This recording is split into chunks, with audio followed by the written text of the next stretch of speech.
Ce jeudi 4 juin 2015, s'est tenu au tribunal militaire d'Abidjan le procès des commandants Jean-Noël Abbaye, Seka Seka Anselme et 7 autres officiers. Rapidement, des vices de procédure ont été dénoncés par les avocats de la défense qui ont aussitôt demandé et obtenu le report de l'audience au mardi 9 juin 2015. Ivoire 114, l'Afrique Nouvelle, a recueilli pour vous les explications de Maître Goï, avocat de la défense.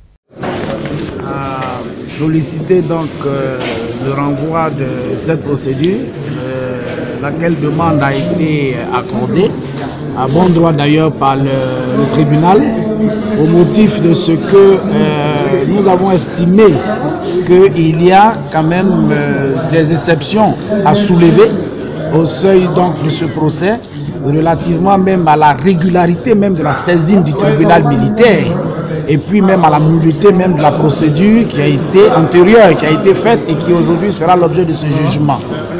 Nous avons par exemple le fait que la qualité de nos clients font d'eux quand même des gens qui sont soumis à une certaine protection, à une certaine rigueur de procédure prévue par le code pénal en tant qu'officier de police judiciaire de droit, parce qu'officier de gendarmerie, il y a une procédure principalement dictée par le code de procédure relativement aux titulaires de cette qualité et qui consiste à saisir donc la Cour suprême par exemple, qui seul a le pouvoir d'engager des poursuites, donc il y a l'opportunité de poursuites et puis même qui décide de la juridiction et d'institution de jugement.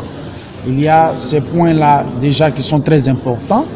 Vous avez aussi entendu tout à l'heure la lecture de l'ordonnance de renvoi, laquelle ordonnance de renvoi nous vise des infractions telles que la désertion qui, ma foi, ne sont pas du tout visées par l'ordre de poursuite.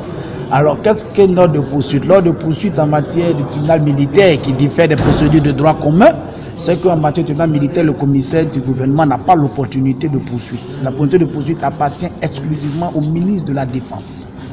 Donc, le commissaire du gouvernement saisi d'une affaire est obligé de saisir le ministre de la Défense qui lui juge de la poursuite ou pas, donc en prenant un ordre qui l'autorise, lui, comme ça, le gouvernement, à engager des poursuites. L'ordre de poursuite est renfermé par des infractions limitativement énumérées. Alors, de sorte que quand on a un ordre de poursuite qui vise certaines infractions, seules ces infractions peuvent faire l'objet d'instruction, voire de jugement. Alors que nous avons entendu dans l'ordonnance de renvoi qui nous amène des gens qui sont poursuivis pour des faits qui ne sont pas inclus dans l'ordonnance de poursuite. Vous comprenez qu'il y a un souci. Qui a ordonné de poursuivre sur des faits de désertion? Qui qu'on nous dise? Si c'est le comité de gouvernement himself, il y a un problème. Il y a un problème. Il a outrepassé ses prérogatives. C'est ces éléments-là qui sont de nature au respect du droit de la défense, ils doivent être soulevés. Mais pour qu'ils soient soulevés, il faut une procédure préalable. Laquelle procédure exige que nous déposons un mémoire, faute qu'on soit déclaré irrécevable, faute de quoi nous soyons déclarés irrécevables. Donc c'est pour préparer tout cela que nous avons demandé au tribunal de nous accorder. Nous avions demandé 15 minutes parce qu'on n'a pas voulu faire du dilatoire. Ces éléments-là, nous pouvons faire un mémoire unique. Je vais dire au pied levé, ça ne pose pas de problème. Mais le tribunal, dans sa grande sagesse, nous a accordé une semaine. Nous pensons que ça augure de bons auspices et qu'on a un tribunal qui déjà fait montre d'une certaine patience et d'un profond souci du respect du droit de la défense. Et ça augure de bons auspices pour l'avenir. Voilà. Justement, maître, est-ce que tu trouves normal qu'il y a certains accusés qui ne sont pas défendus? Pourquoi en étant arrivés? Normal que les accusés ne soient pas défendus, ce n'est pas normal. De toutes les façons, en matière militaire, l'assistance par un avocat est obligatoire. En ce qui concerne en matière civile, c'est toute autre chose. C'est pour ça qu'il y a des défenseurs militaires, on ne dit pas avocats militaires, mais des défenseurs militaires qui visiblement sont, comment on appelle ça, affectés à ce genre de tâches.